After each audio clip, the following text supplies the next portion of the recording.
Assalamualaikum warahmatullahi wabarakatuh.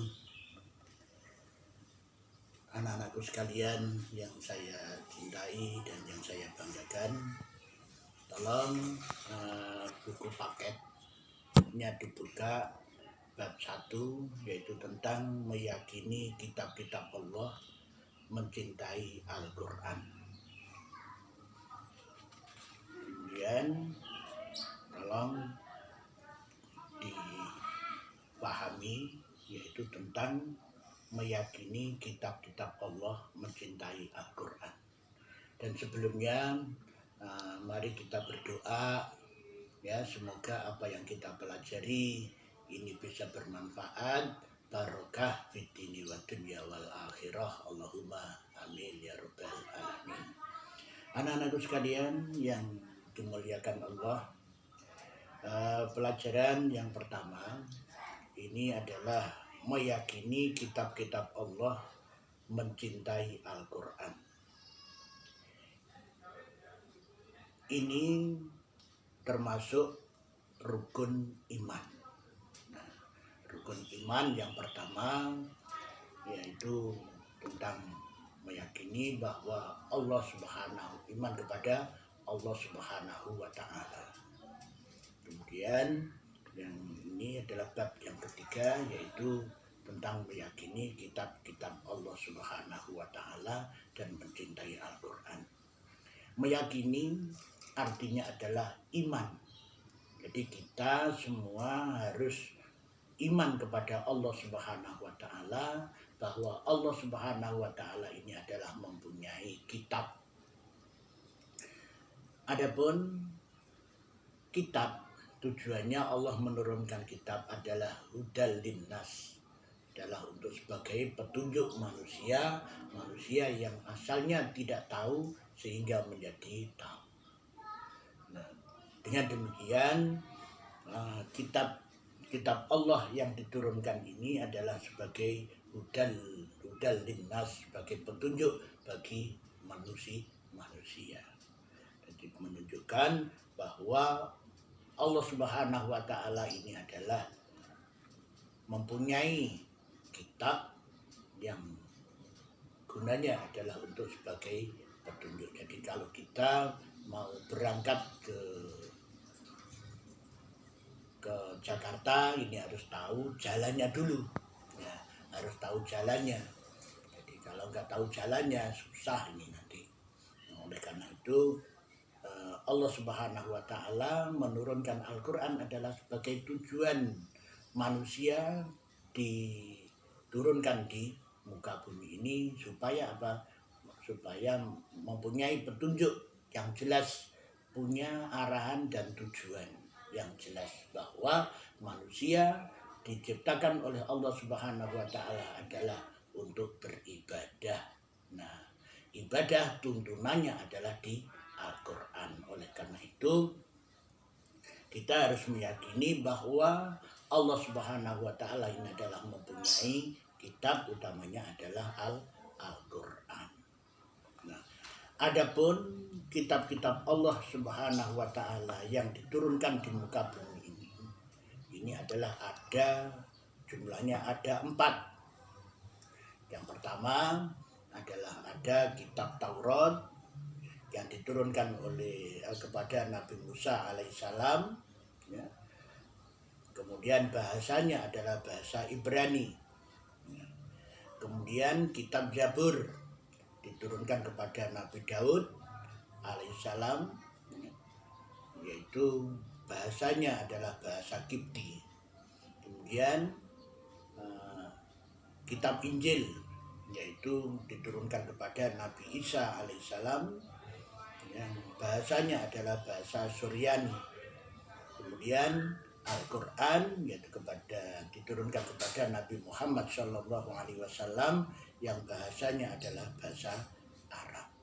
Nah, pada zaman-zaman dahulu ini juga sama, tujuannya menurunkan kitab-kitab ini adalah untuk mengesahkan Allah Subhanahu wa Ta'ala.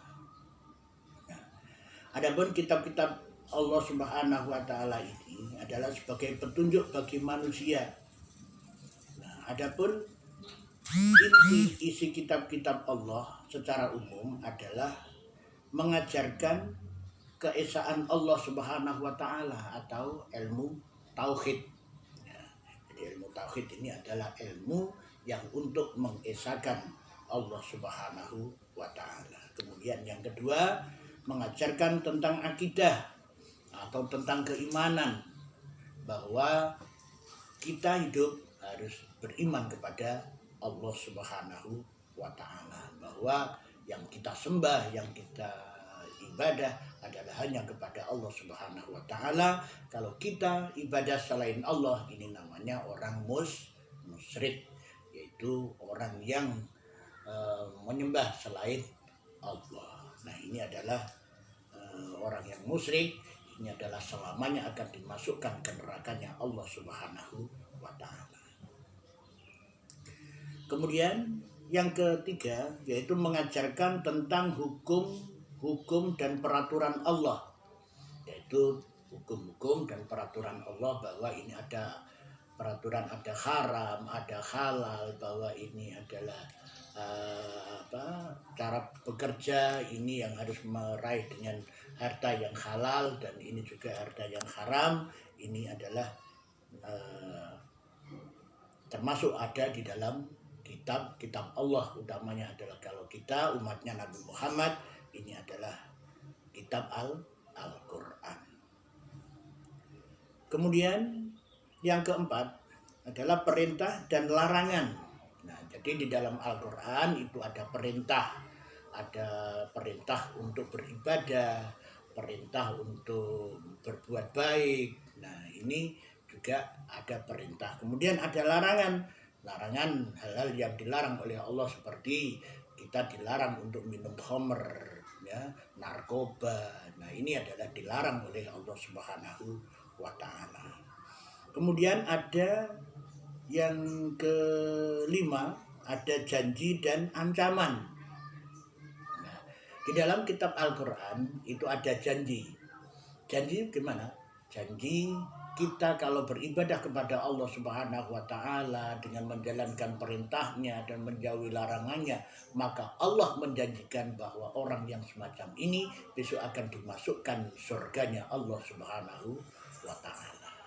Dan sebaliknya, yaitu ancaman, orang yang tidak mau melaksanakan sholat, tidak mau melaksanakan ibadah kepada Allah, maka ini diancam oleh Allah akan dimasukkan nerakanya Allah. Naudzubillah wa naudzubillah min dzalik.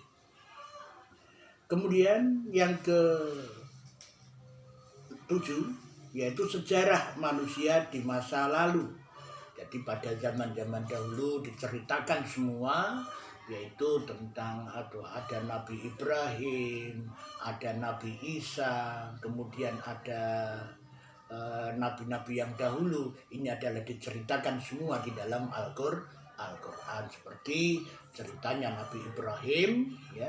Nabi Ibrahim akan disuruh menyembelih anaknya yang bernama Ismail untuk mengkorbankan. Nah, ini juga tertera di dalam Al-Quran.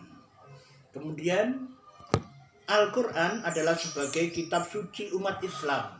Nah, kita harus yakin, jadi kita harus meyakini, wajib meyakini bahwa orang Islam adalah mempunyai kitab, yaitu umatnya Nabi Muhammad khususnya adalah kitab Al-Quran. Wajib yakin bahwa ini adalah kitab Allah Subhanahu wa taala yang diturunkan kepada Nabi Muhammad, adalah sebagai petunjuk manusia yang beriman kepada Allah atau umat Islam. Nah, kemudian ada kitab Taurat. Nah, isi kitab Taurat adalah mengakui keesaan Allah. Yang kedua, larangan menyembah berhala. Jadi ada larangan menyembah berhala juga ada. Itu jadi untuk larangan menyembah berhala ini adalah isi kitab Taurat. Kemudian larangan menyebut nama Allah dengan sia-sia. Jadi harus yakin menyebutnya nama Allah ini harus yakin seyakin-yakinnya bahwa Allah ini adalah ada. Ya, bahwa Allah ini adalah ada. Kemudian supaya mensucikan hari Sabtu.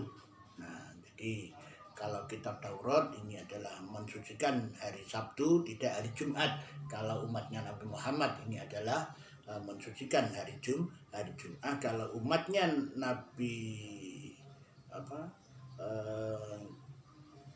Nabi Musa, ya Nabi Musa ini adalah mensucikan hari Sabtu. Kemudian yang kelima yaitu menghormati ayah dan ibu.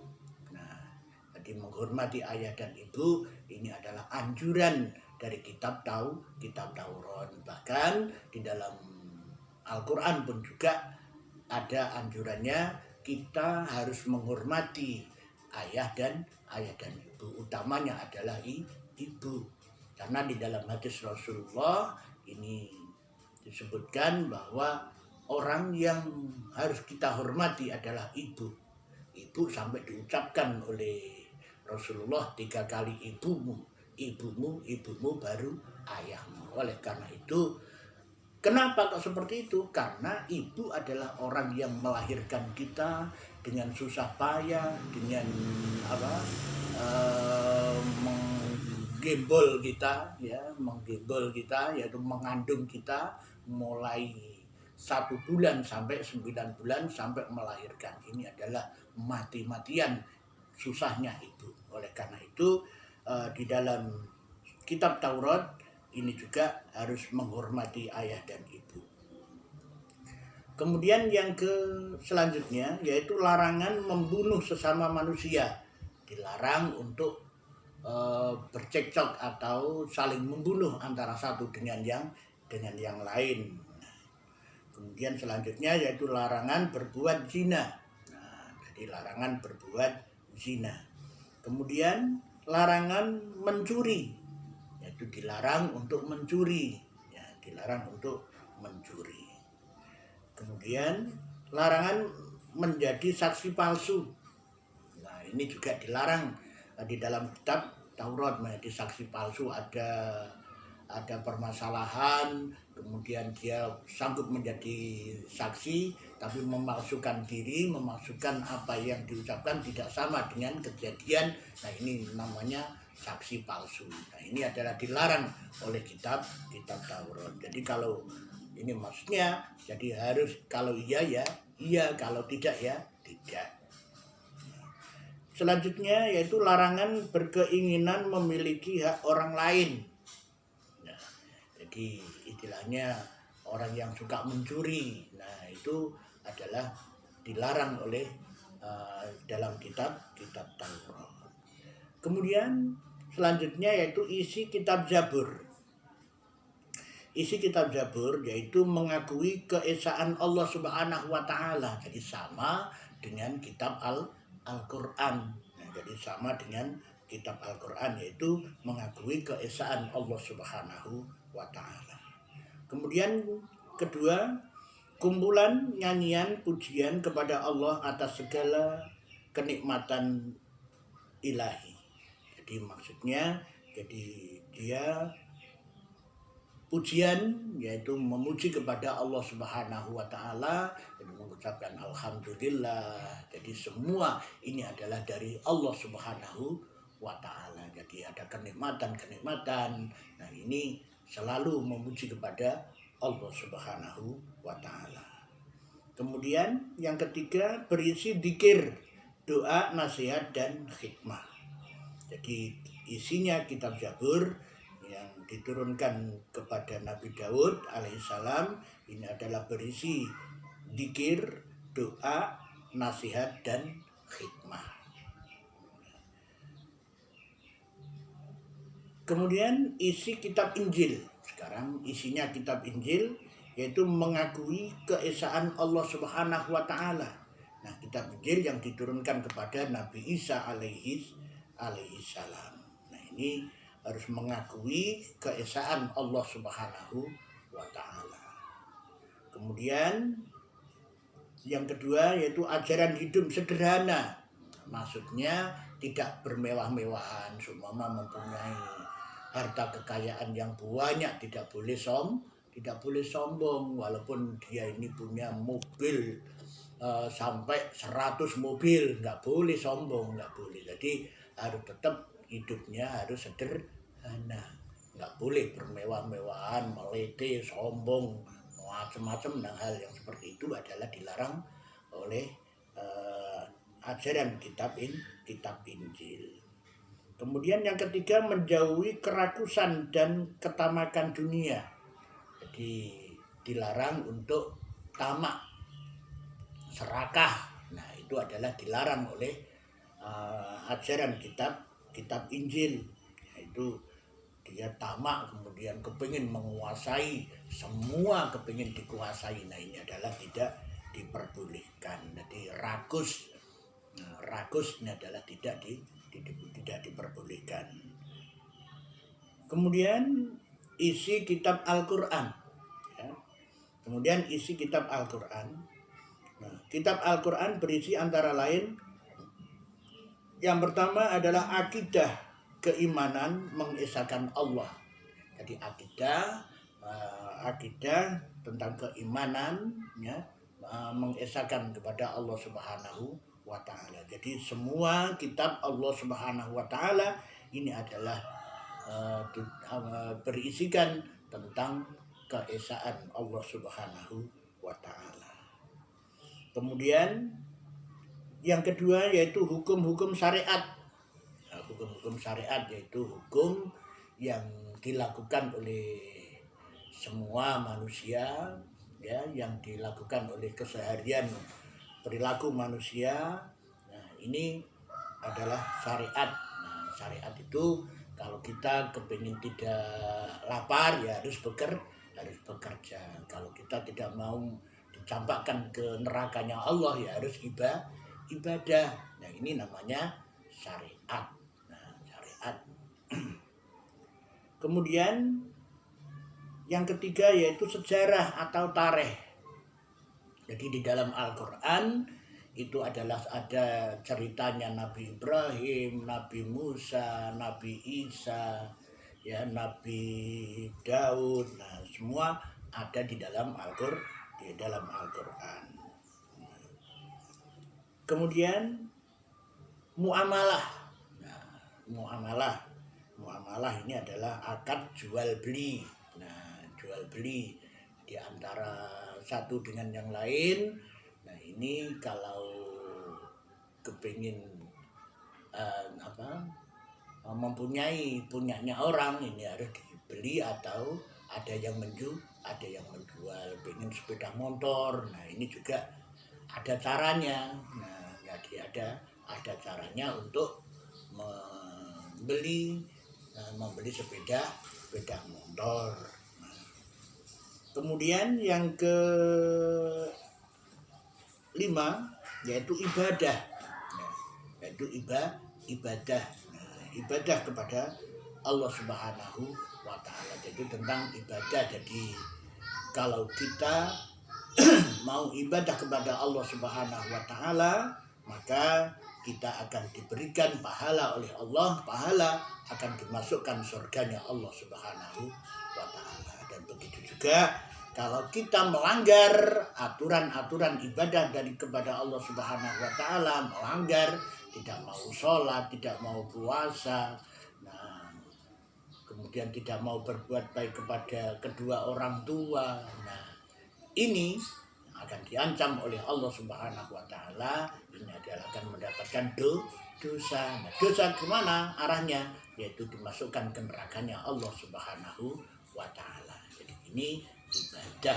Namanya ibadah ini adalah mengabdikan diri kepada Allah, yaitu mengabdikan kepada Sang Khalik atau Sang Pencipta. Nah, ini namanya ibadah. Apa yang kita lakukan hanya karena Allah Subhanahu wa Ta'ala. Adapun mempelajari tentang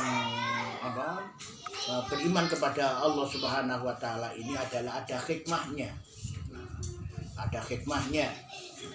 Adapun hikmah-hikmah yang dapat kita ambil dari adanya kitab-kitab Allah sebagai berikut. Yang pertama adalah memberikan petunjuk kepada manusia mana yang benar dan mana yang salah. Ini yang pertama. Yang kedua, yaitu pedoman agar manusia tidak berselisih dalam menentukan kebenaran. Jadi sudah ada kaidahnya, jadi sudah ada aturannya bahwa ini yang harus kita lakukan dan ini yang harus kita tinggalkan. Ini sudah tertera di dalam Al-Quran atau di dalam beberapa kitab Allah Subhanahu wa Ta'ala. Kemudian yang ketiga, memberikan informasi sejarah kehidupan orang-orang yang terdahulu. Hal ini bisa menjadi pelajaran hidup yang berharga bagi umat manusia pada saat ini. Nah, jadi cerita-cerita yang terdahulu ya, ini bisa kita ambil pelajaran untuk kita pelajari dan kita laksanakan pada kehidupan masa sekarang. Kemudian yang keempat, manusia menjadi tahu betapa besarnya perhatian dan kasih sayang Allah kepada para hamba dan makhluknya. Jadi ini hikmahnya bahwa Allah Subhanahu wa Ta'ala memberikan beberapa kenikmatan yang telah diberikan oleh Allah kepada kita. Alangkah banyaknya, alangkah besarnya. Nah, ini termasuk anugerah dari Allah Subhanahu wa Ta'ala. Jadi oleh karena itu kita kalau menghitung kenikmatan dari Allah Subhanahu wa Ta'ala yang diberikan oleh Allah kepada kita, ini tentunya kita sulit ya. Kenapa? Di dalam hadis Rasulullah juga disebutkan wa in ta'uddu nikmatallahi la tuhsuha. Kalau kita menghitung nikmat-nikmat Allah, maka kita tidak akan bisa menghitungnya, saking banyaknya yang gitu loh ya. Jadi saking banyaknya nikmat-nikmat Allah yang telah diberikan kepada kita. Kemudian yang kelima, manusia yang beriman akan dapat mengetahui dan membedakan mana yang baik dan mana yang buruk. Karena di dalam kitab dijelaskan tentang perilaku yang baik dan yang buruk. Jadi di dalam Al-Quran ini yang baik, ini yang jelek, ini yang harus kita lakukan, ini yang harus kita tinggalkan. Nah, ini di Al-Quran atau di dalam kitab Allah ini sudah dijelaskan. Nah, kemudian yang keenam, mensyukuri segala anugerah dan nikmat-nikmat Allah termasuk pemberian petunjuk yang benar melalui kitab-kitabnya. Jadi petunjuk yang benar ya, petunjuk yang benar dari Allah Subhanahu wa Ta'ala ini adalah sangat menentukan ya. Jadi kenikmatan-kenikmatan dari Allah Subhanahu wa Ta'ala ini merupakan anugerah yang sangat luar biasa yang telah diberikan kepada kita semua. Nah, oleh karena itu kita wajib mensyukuri atas kenikmatan-kenikmatan Allah Subhanahu wa Ta'ala yang telah diberikan kepada kita. Nah, kalau di dalam hadis Rasulullah juga disebutkan la in syakartum la azidannakum wa la in kafartum inna adzabi lasyadid. Apabila kita mensyukuri atas nikmat Allah, maka akan ditambah kenikmatan itu, dan apabila kita mengkufuri nikmat Allah, maka kita akan mendapatkan siksa yang sangat pedih. Naudzubillah wa naudzubillah min dzalik. Oleh karena itu, segala kenikmatan yang diberikan oleh Allah wajib kita bersyukur. Kemudian yang ketujuh, hati manusia menjadi lebih tentram dan menambah ilmu pengetahuan. Nah, jadi kalau kita mempelajari Al-Quran, maka hati kita akan lebih tenang. Nah, oleh karena itu di dalam syair itu ada tombo hati iku limo sak warnane maca Al-Qur'an angen-angen sak maknane. Nah, itu termasuk tombo hati. Mulane sampean kalau bingung, susah. Nah, susah, maka kamu harus memperbanyak membaca Al-Qur'an. Karena apa itu adalah sebagai tombo ati. Kemudian yang kedelapan, memiliki sikap toleransi yang tinggi, karena kitab-kitab Allah memberikan penjelasan tentang penanaman sikap toleransi, menghormati, menghargai orang lain, bahkan pemeluk agama lain. Maksudnya toleransi ini adalah saling menghargai antara satu dengan yang lain. Kalau tetangga kita ada yang kesusahan, gitu pun kita pun juga harus ikut susah. Nah, kalau tetangga kita ada yang tidak makan, maka kita pun juga harus sosial kita harus kita tunjukkan. Nah, sosial kita harus kita tunjukkan. Jadi ada teman kita yang sakit, kita pun juga harus menjenguknya. Jadi ini termasuk sikap toleransi atau menghormati. Maka dari itu kita tidak diperbolehkan mengejek antara satu dengan yang lain, menghina, apalagi mencemooh. Nah, ini adalah dilarang oleh Al-Quran, oleh agama kita.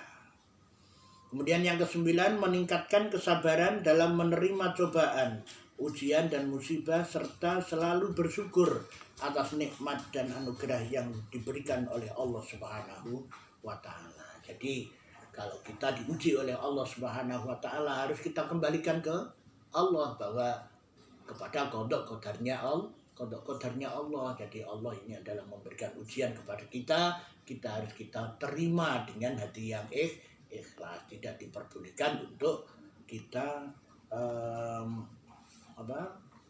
istilahnya mengeluh. Nah, mengeluh dengan ujian itu.